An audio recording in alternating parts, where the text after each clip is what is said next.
하겠습니다. 오늘 주시는 말씀은 마태복음 9장 9절에서 13절까지의 말씀입니다.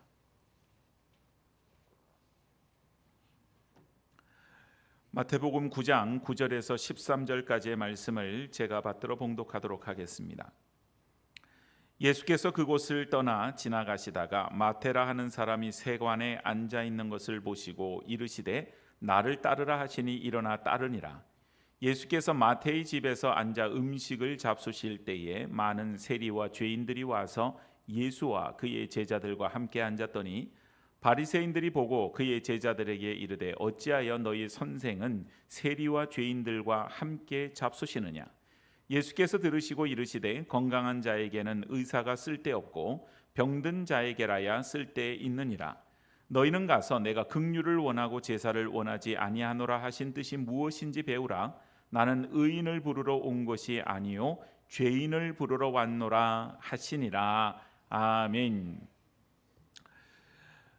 여러분 다 건강하시죠? 우리 성도님들 가운데는 연세 많이 드신 분들이 많으셔서 병원을 자주 가시는 것 같습니다. 제가 우리 한나의 어른들과 함께 매주마다 모여서 잠깐 대화도 나누고 또 기도도 해드리고 그러는데요. 늘 주제가 건강 주제고 또 이렇게 지난 주간에 이렇게 병원을 왔다 갔다 하시고 그런 경우들이 참 많이 있습니다. 한국은 문턱이 낮아서 병원을 가는 것이 그렇게 어렵지 않습니다. 어디가 아프면 쉽게 병원을 갑니다. 심지어는 감기만 걸려도 병원에 가서 주사를 맞거나 약을 처방받을 수가 있습니다. 어떤 나라들은 의료비가 너무 비싸서 그 병원 가는 것이 엄두가 나지 않는 경우들이 있고 그러다가 병을 키워서는 문제가 되는 그런 일들도 있죠. 사람이 몸이 아프면 병원을 가서 치료를 받으면 됩니다. 그런데 문제는 뭐냐 하면 우리가 아프다는 것을 모른 채 속으로 병드는 것이 그게 걱정이죠. 어떤 젊은이는 다 나이도 어리고 그리고 평소에 아픈 데도 없기 때문에 그냥 열심히 살다가 그리고 어느 날 몸이 좀 아파서 병원을 갔더니 세상의 병원에서 당신 6개월밖에 살지 못한다는 청천벽력 같은 소리를 듣습니다. 이미 그 몸 안에 보이지 않는 암세포라든지 여러 가지 질병이 크게 발전이 된 그런 케이스가 있는 것이죠. 오늘 여러분 우리가 아프면 차라리 병원에 가서 치료를 받기 때문에 괜찮은데 아프지 않아서 병든 것이 정말 위험한 그런 일들이 되는 것처럼 우리가 영적으로 늘 우리는 죄인이고 그렇기 때문에 우리의 죄를 해결해 주실 주님이 필요합니다. 그 믿음의 고백 속에서 주님께 나아가기를 힘쓰면 오히려 주의 은혜로 말미암아 우리가 주의 치유하심을 경험하게 되는 그런 은혜를 입게 되겠지만 오늘 본문에 나오는 바리새인처럼 아무렇지도 않은 채 나는 의인인 채 나는 건강하다고 생각한 채 그러고 있다 보면은 오히려 속으로 병들어서 문제가 되는 일들이 더 크게 생긴다고 하는 사실입니다. 자, 오늘 여러분 본문에는 두 부류의 사람들이 나오잖아요. 한 부류는 세리와 같은 죄인들이라고 얘기할 수 있고 한 부류는 바리새인과 같은 스스로 의인이라고 자칭 의인이라고 생각하는 그런 사람이 있습니다. 오늘 우리는 어느 부류에 속한 사람일까요? 아마 딱 부러지게 내가 이쪽 부류라고 그렇게 얘기하기가 어려운 그래서 아마도 중간치가 있다면 난 중간쯤 이렇게 얘기하는 분들도 아마 있을 겁니다. 그런데 우리 모두는 다 마태와 같이 세리와 같이 주님이 필요한 주의 은혜와 주의 치유하심이 필요한 죄인임을 먼저 기억해야 할 줄로 믿습니다. 오늘 이것을 기억하지 못하면 우리에게는 참 우리를 고쳐주시는 주님의 필요성이 우리 가운데는 생각하지 않게 되고 그러다 보면 병들기가 쉽다고 하는 사실이에요. 자, 그래서 이게 제일 무서운 게 의인이라고 하는 착각이에요.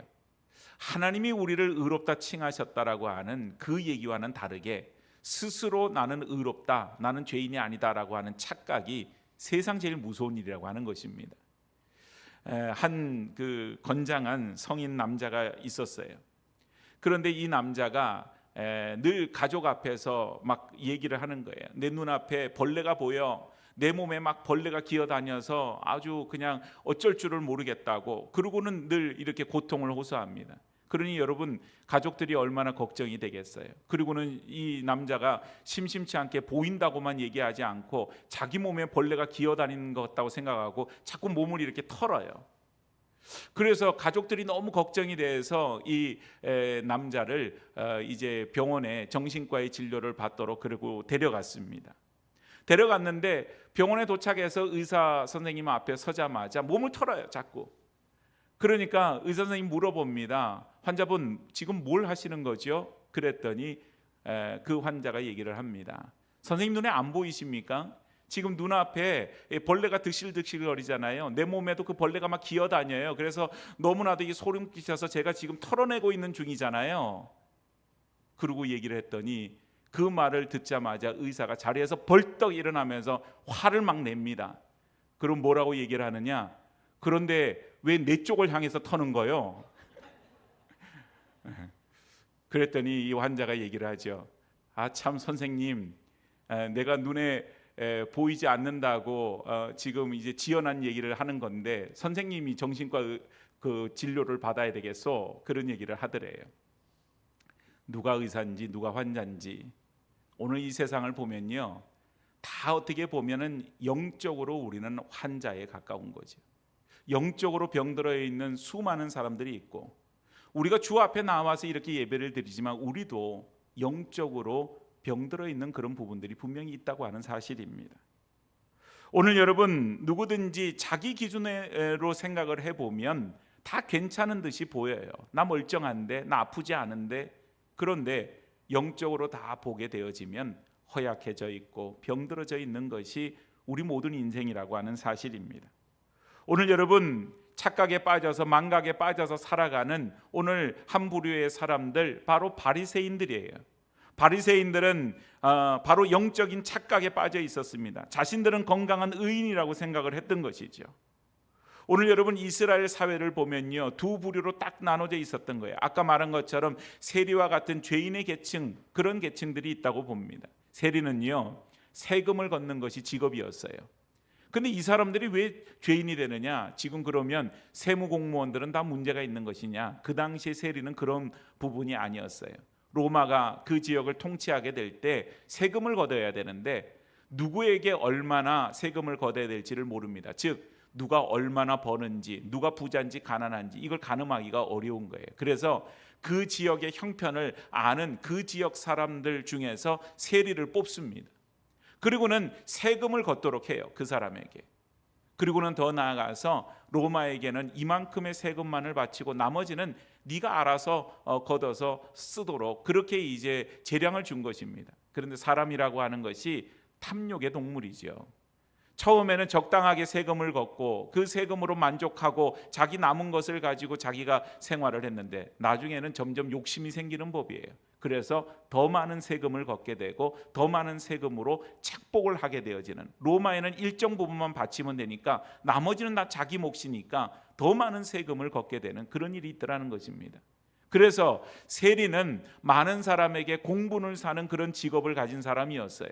많은 사람이 세리를 향하여서 세금 걷어서 로마에 바치는 그런 민족의 반역자요 배신자라고 손가락질을 합니다. 또 저들은 탐욕스러워서 많은 돈을 필요 이상으로 걷어서 자기들이 착복을 한다고 그렇게 사람들은 손가락질을 합니다. 그래서 세리들은 그 이스라엘 백성들에게 있어서는 원수와 같고 그들과 함께 말을 섞거나 그들과 함께 음식을 먹거나 이런 일을 하지 않았다는 것이에요. 이런 부류의 사람들이 있는 반면에 바리새인들은 율법적으로 종교적으로 굉장히 완벽한 그런 사람들이라고 스스로 생각을 합니다.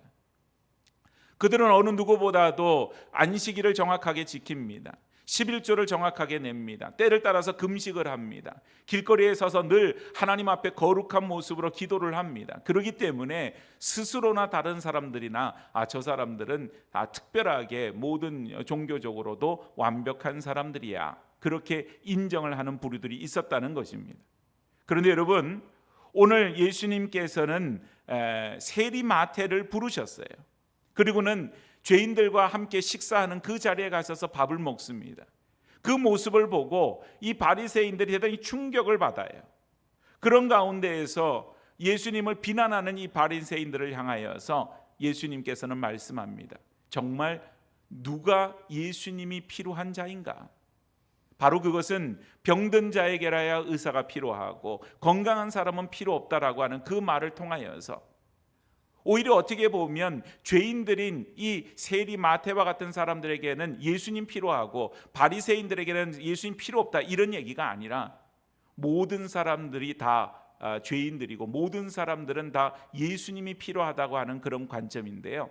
오늘 이 말씀을 통하여서 우리가 바로 예수님이 필요한 존재로서 예수님이 부르실 때에 그때의 그 부름에 합당한 그런 응답을 하고, 그리고는 주님께로 나아가 우리의 구주가 되시고 우리의 구원자가 되시는 예수님으로 말미암아 구원을 받고 예수님의 은혜로 다시 한번 세워지는 그런 귀한 은혜가 오늘 이 예배 가운데 또 우리 모든 성도들 가운데 있어지기를 축복합니다.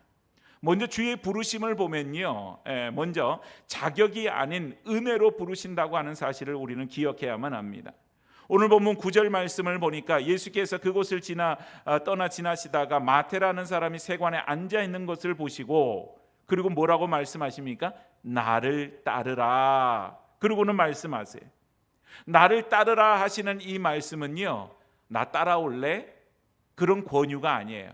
나를 따라오너라 라고 얘기하는 주님의 권위에 의한 강력한 명령이었던 것입니다. 마치 베드로를 부르시고 안드레를 부르시고 야고보를 부르시고 요한을 부르실 때처럼 나를 따라오너라, 내가 너희를 사람 낚는 어부가 되게 하리라 말씀하신 것처럼 오늘 예수님께서는 이 죄인이었던 세리 마태를 부르시고 계세요. 오늘 그가 가졌던 과거를 묻지 않으십니다. 그가 가지고 있는 도덕적인 결함을 따지지 않으십니다. 오직 은혜로 부르시고 계신다고 하는 사실이에요. 그때 여러분, 마태는 어떻게 반응을 합니까? 나를 따르라 하시니 일어나 따르니라. 일어나 따르니라. 비슷한 내용을 기록하고 있는 누가복음 5장에 보니까 마태가 모든 것을 버려두고 일어났다고 그렇게 기록을 하고 있어요. 오늘 여러분, 우리가 예수님의 부름을 따라서 나아가게 될 때 제자들의 그 부름 속에는 공통되어져 있는 부분이 있어요. 주님의 부르심이 있고 또한 주님의 부르심을 따라서 모든 것을 버려두고 주님을 쫓았다라고 하는 그런 사실입니다. 오늘 여러분, 내가 과거에 뭘 했든, 내가 어부로서 고기를 잡았던, 내가 세리로서 세금을 걷는 그런 죄인의 자리에 있었던 상관없이 오늘 주님의 부르심에 그저 즉각적으로 응답하고 있는 제자들의 모습을 봅니다. 여러분, 베드로가 이전에 가졌던 어부로서의 직업으로 그가 일을 했던 그 배와 그물을 버려두고 주님을 쫓을 때에 그 배와 그물이 아깝지 않았겠습니까? 이거 처분하고 주님을 쫓으면 좋겠는데 그런 생각도 가질 수 있어요. 오늘 마태가 주님을 쫓을 때에 그가 붙들었던 그런 돈괴짝과 그가 가졌던 어떤 세리로서의 지위, 사람들로부터 비록 손가락질을 당할지 모르지만 이 세리라고 하는 직업은 어쨌든 권세가 있는 거예요. 그 권위에 대해서, 그 권세에 대해서 아낌없이 내려놓고 주님을 쫓았다고 하는 사실입니다. 오늘 여러분, 그것은 바로 주님의 부르심이 가장 귀하였기 때문에 부르심을 쫓아갈 수 있는 이유가 되었던 거예요. 주님도 마찬가지입니다. 우리의 자격과 우리의 공로를 따지지 않으셨어요. 네가 과거에 뭘 하였는지, 지금 어떤 일을 하고 있는지 그것에 대해서 묻지 않으시고 그저 그 사람 자체를 부르시고 계십니다. 오늘 여러분, 우리에게 어떤 자격과 공로가 있을까요? 주 앞에 우리가 설 수 있는 자격과 공로가 우리에게 있습니까? 이 시간 나와서 하나님을 예배할 수 있는 자격과 공로가 저와 여러분들에게 있습니까? 아무도 없어요. 오직 우리가 주 앞에 설 수 있는 것은 하나님의 은혜밖에 없는 줄로 믿습니다.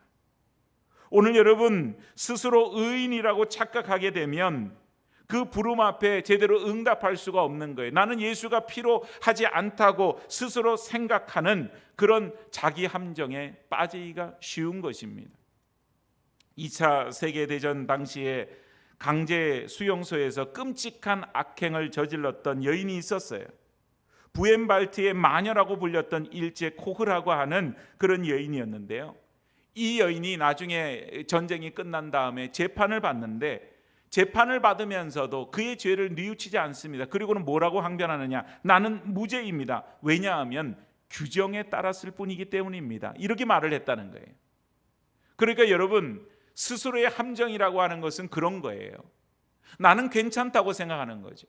나는 이런 직분을 가지고 있고, 나는 주일마다 하나님 앞에 나와서 예배를 드렸고, 내 신앙은 어머니로부터 물려받은 모태신앙을 가지고 있고, 내 할아버지는 교회의 장로였고, 내 아버지는 또 교회의 목사였고, 혹은 내 삼촌은 우리 집안의 식구들 가운데는 장로요, 권사요, 많은 직분자들이 있기 때문에 나는 죄인이 아니라고 스스로 자기 함정에 빠지는 일들이 있더라는 것입니다. 사랑하는 여러분, 오늘 우리는 주님 앞에 섰을 때에 죄인임을 깨달아야 할 줄로 믿습니다. 오늘 여러분, 주님 앞에 우리가 나아갈 수 있는 길은 우리가 스스로 죄인임을 고백하고 인정하고 그리고는 주님 앞에 나아가는 것이죠.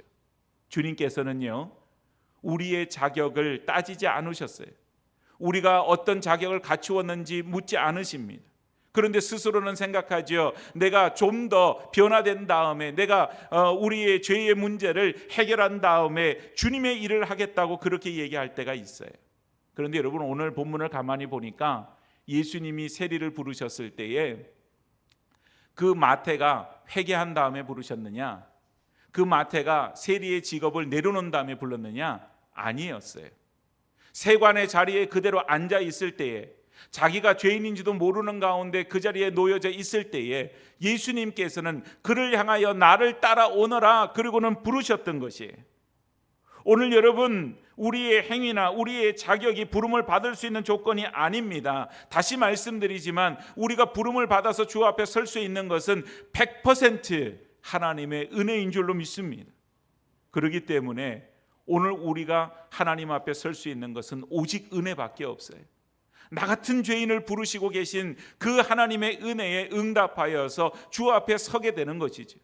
그래서 우리는 다시 한번 기억해야 됩니다. 우리가 주 앞에 서는 것은 자격이 아니라 은혜밖에 없다고 하는 사실입니다.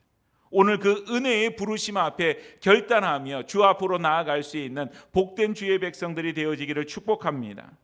두 번째는 주님의 부르심은 형식이 아니라 중심을 원하신다고 하는 사실입니다.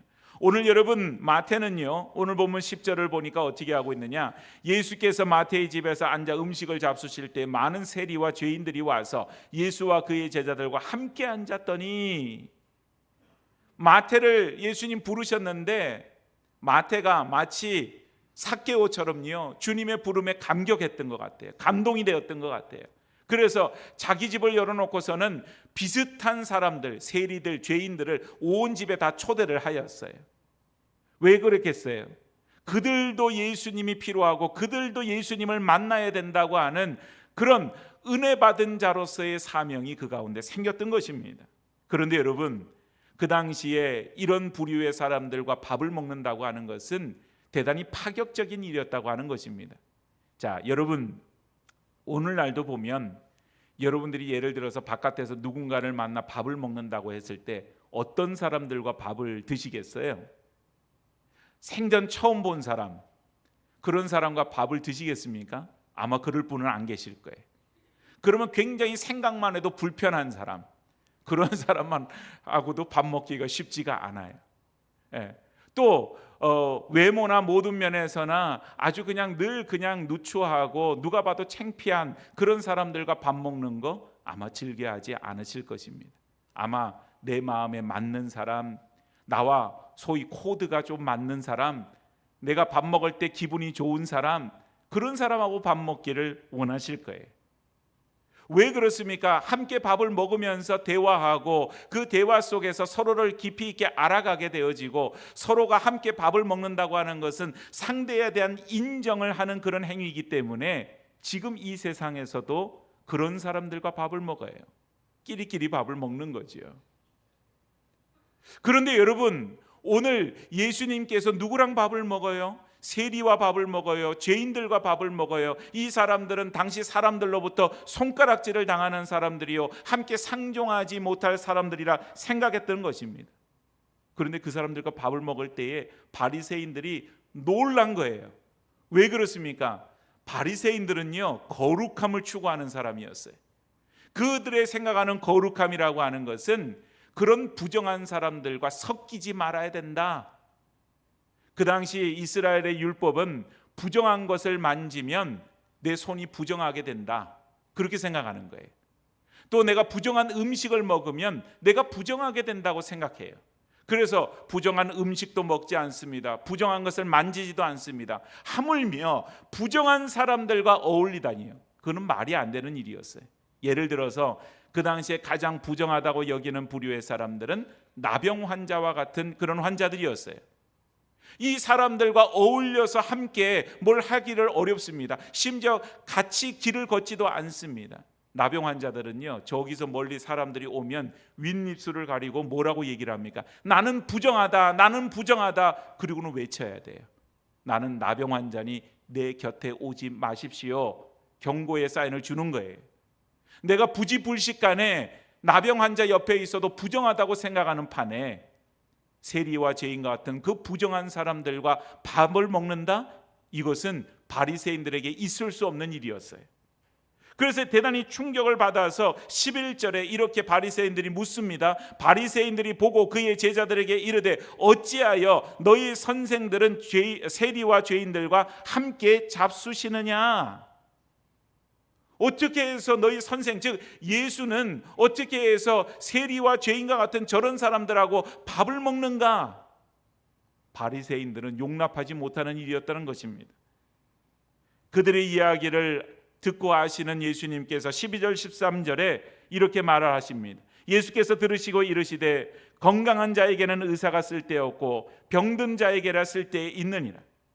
너희는 가서 내가 긍휼을 원하고 제사를 원하지 아니하노라 하신 뜻이 무엇인지를 배우라. 나는 의인을 부르러 온 것이 아니요 죄인을 부르러 왔노라 하시니라.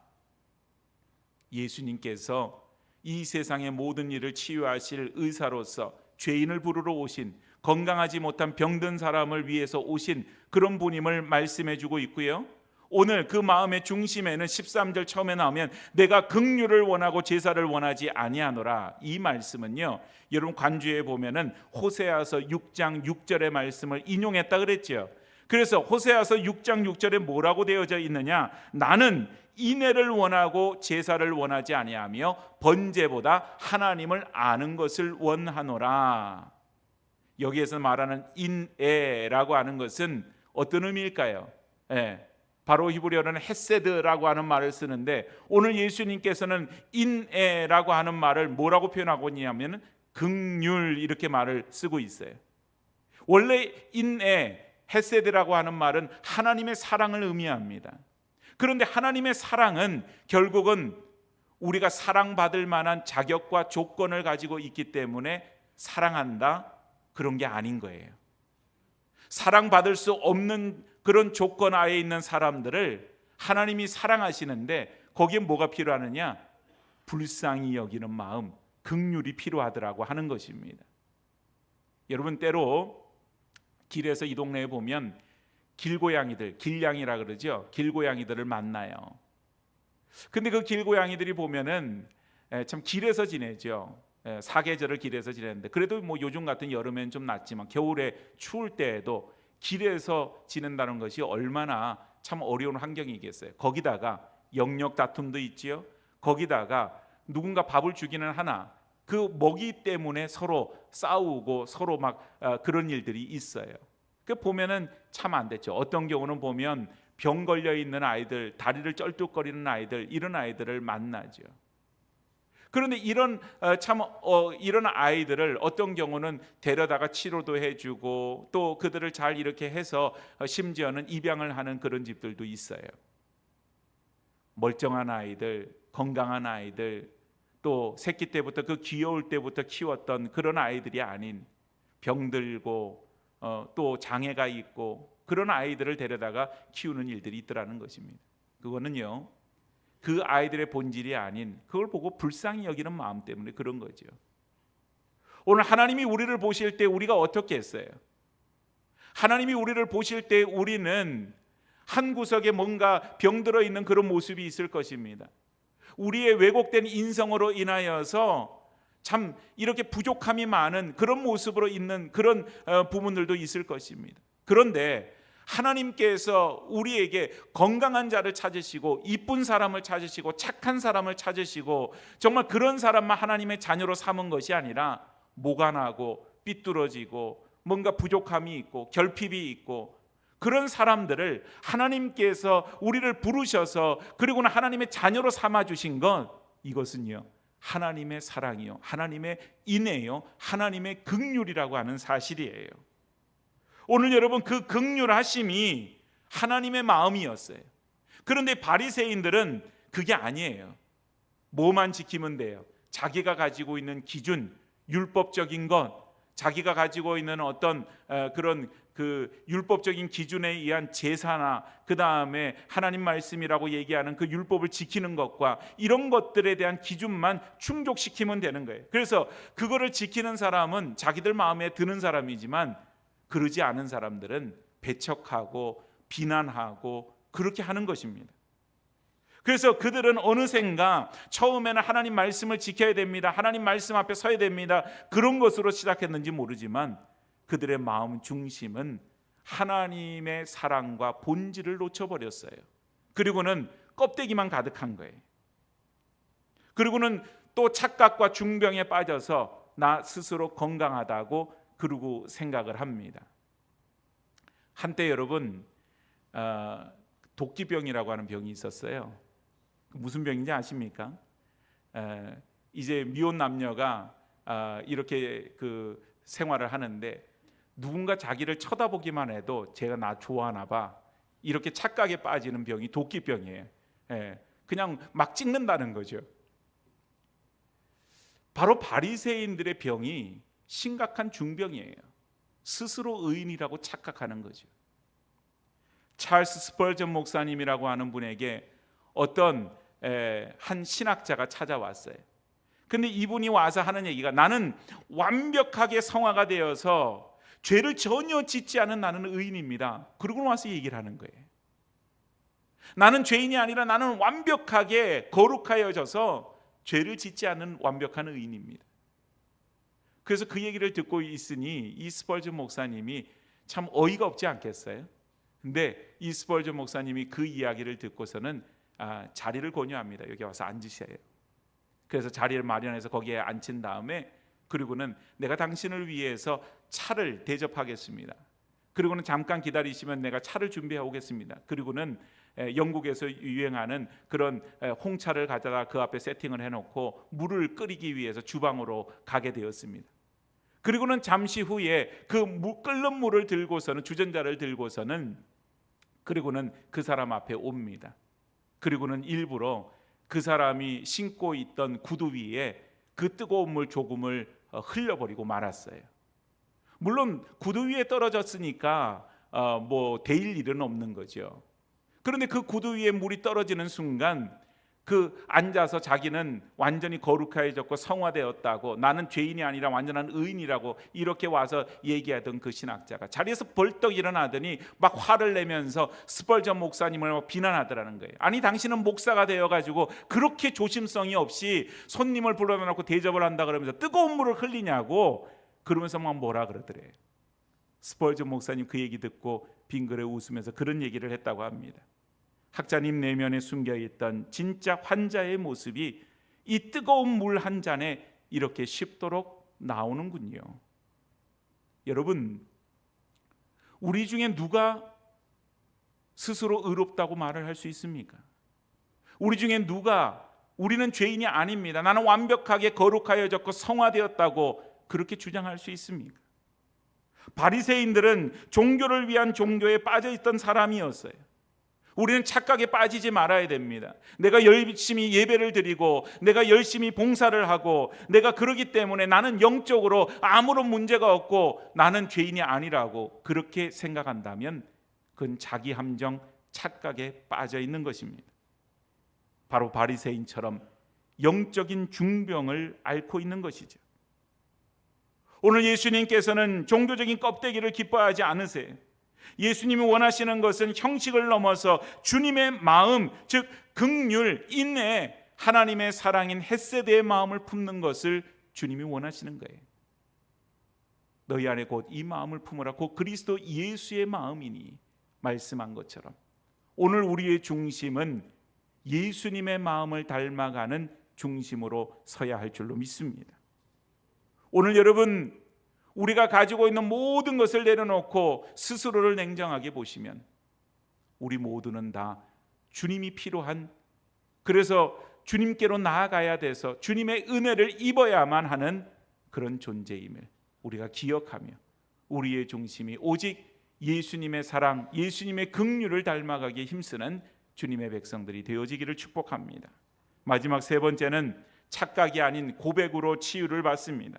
아까 읽었던 12절 말씀에 예수님 들으시고 이르시되 건강한 자에게는 의사가 쓸데없고 병든 자에게 쓸데 있느니라. 그리고 13절 하반절에 나는 의인을 부르러 온 것이 아니라 죄인을 부르러 왔노라. 오늘 우리 모두에게 예수님이 필요해요. 그런데 여러분, 오늘 예수님이 필요한데 이 마태 세리와 바리새인들과의 차이가 뭔지 아세요?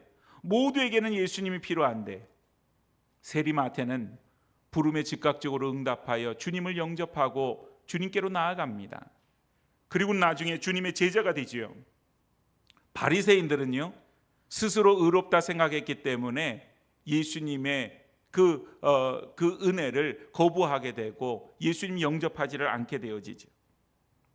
오늘 여러분, 주님이 치유와 구원의 능력을 가지고 계세요. 그러나 스스로 완벽하다고 믿는 자들에게는 주님께서는 아무런 능력을 발휘하지 못하십니다. 오늘 우리의 심령이 주님을 향해 열려 있어야 돼요. 그리고는 우리가 주님 앞에 고백할 수 있어야 돼요. 주님, 나는 죄인입니다. 나는 죄인입니다. 그래서 주님이 필요합니다. 오늘 이 땅에 주님이 오신 목적도 병든 우리를 고치시기 위해서예요. 그렇기 때문에 우리가 세상 가운데 쓰고 있는 그럴듯한 가면은 벗어버리고 나는 죄인입니다. 주님, 고쳐주십시오. 영적인 착각의 옷을 찢어버려야 될 줄로 믿습니다. 오늘 여러분, 이 부끄러운 고백일 수 있어요. 나는 이와 같은 죄인입니다. 그 부끄러운 고백 아래 주님은 우리를 외면치 아니하시고 오히려 주님의 그 보혈의 능력으로 우리를 씻어주시고 구원의 은혜를 베풀어 주실 줄로 믿습니다. 오늘 여러분, 본문을 통해서 주님께서는 우리에게 이 시간 물으십니다. 너는 스스로 건강하다고 믿으며 남을 정죄하는 바리새인으로 살겠는가? 아니면 영적인 의사가 필요함을 인정하고 주님 앞에 엎드려서 고침을 받는 마태로 살겠는가? 사랑하는 여러분, 오늘 우리에게는 죄로 인해 죽을 수밖에 없던 우리의 지난 날을 우리는 알고 있습니다. 그렇기 때문에 지금 이 순간도 우리는 여전히 죄인이며 지금 이 순간도 여전히 우리에게는 우리를 죄에서 구원하시고 우리를 고쳐주실 예수님이 필요하다는 사실을 우리는 인정하고 고백할 수 있어야만 합니다. 오늘 여러분, 매일매일 우리의 연약함을 고백할 수 있기를 축복합니다. 매일매일 하나님의 말씀을 붙들고 하나님께서 우리 가운데 주시는 그 마음의 중심, 그것을 오직 하나님의 사랑으로 채우고 주의 긍휼로 채워나가는 그와 같은 삶을 살아가기를 힘쓸 수 있기를 축복합니다. 나를 따라오너라 말씀하신 그 주님의 그 간결하고도 그 분명한 음성 위에 우리가 오늘 응답한 것을, 그래서 주의 전에 나온 것처럼 매일매일 주님은 우리를 부르실 것입니다. 나를 따라오너라. 그 부르심을 따라서 주님과 함께 동행하며 우리의 인생을 통하여서 오직 우리를 고쳐주시고 우리를 구원하여 주시는 우리의 영적 의사가 되어주시는 예수님, 그 예수님으로 말미암아 고침을 받고 예수님으로 말미암아 이 땅 가운데 주의 제자로서 합당한 삶을 살아가는 주님의 백성들이 다 되어질 수 있기를 주의 이름으로 축복합니다. 이 시간 우리 함께 같이 찬양하겠습니다.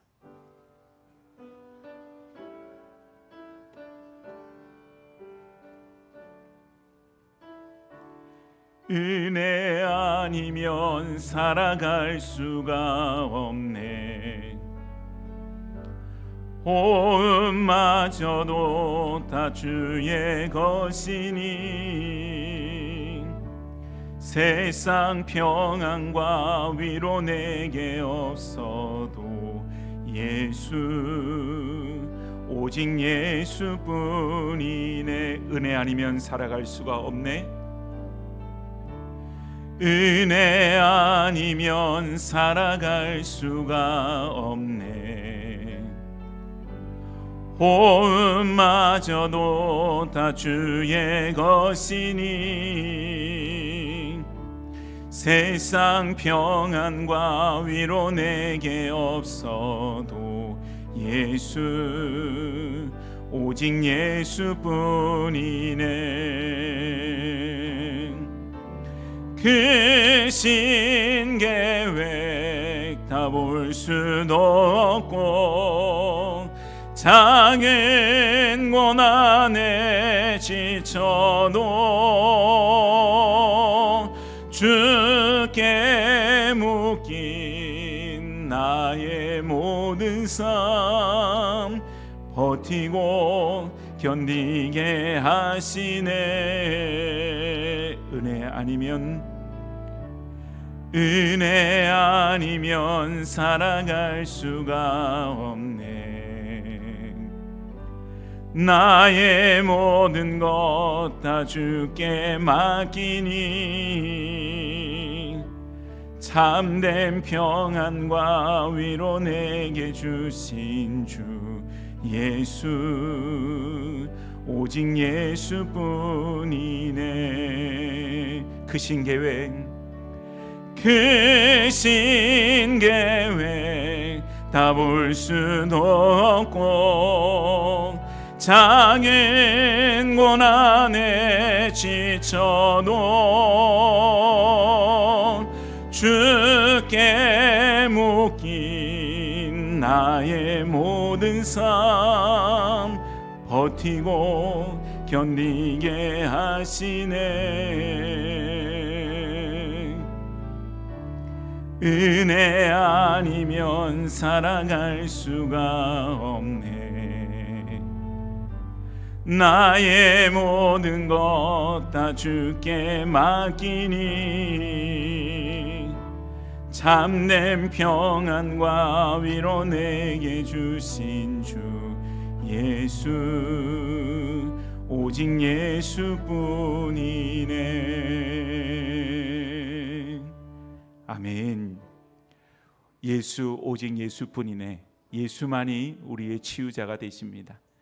오늘 여러분, 우리는 마태와 같은 사람입니다. 우리는 세리와 같은, 죄인과 같은 그런 존재들입니다.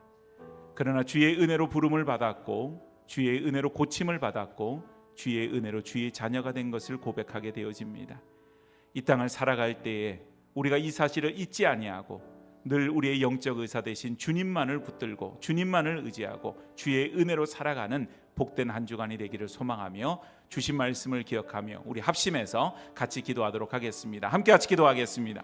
자비로우신 아버지 하나님, 은혜와 사랑을 감사합니다. 아버지 하나님, 죄로 인해 죽을 수밖에 없는 저희들, 하나님 마태와 같이 세리들과 같은 죄인들인 저희들을 하나님 부르시고 구원하여 주시고 주의 자녀 삼아주시는 은혜에 주님 감사를 드립니다.